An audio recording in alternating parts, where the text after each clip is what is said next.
গত ৯ April miss আর্থ বাংলাদেশ ২০২০ বিজয়ী model মেঘনা আলমকে ঢাকায় তার বাসা থেকে আটক করে মহানগর গোয়েন্দা পুলিশ।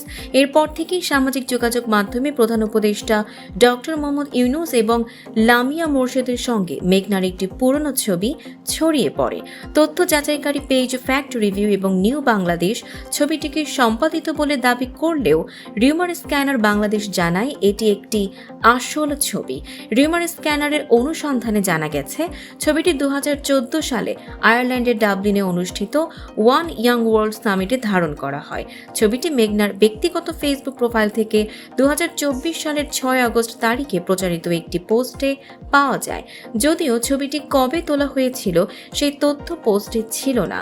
রিভার্স সার্চে দেখা যায় ডক্টর ইউনূসের প্রতিষ্ঠিত গ্রামীণ হেলথ কেয়ার সার্ভিসেসের সহযোগী প্রতিষ্ঠান গ্রামীণ ক্যালেডোনিয়ান কলেজ অফ নার্সিং এর ২০১৪ সালের বার্ষিক প্রতিবেদনের একটি সেকশনে এই সামিটের ছবি আছে। সেখানে ইউনূস ও লামিয়া মোরশেদকে একই পোশাকে দেখা যায়। পাশের একটি ছবিতে মেঘনাকেও ডক্টর ইউনূসের সঙ্গে দেখা যায় ঠিক একই পোশাকে, লাল প্যান্ট ও চেক শার্টে। এছাড়া মেঘনার ফেসবুক প্রোফাইল বিশ্লেষণ করলে পাওয়া যায় ইয়াং ইকোনমিস্ট ফোরামের একটি পোস্ট, যেখানে ২০১৪ সালের ওয়ান ইয়াং সামিটে তার অংশগ্রহণের তথ্য রয়েছে। সবশেষে নিশ্চিত হওয়া যায় ভাইরাল ছবিটি আসল এবং ২০১৪ সালে ওয়ান ইয়াং ওয়ার্ল্ড সামিটেই তোলা।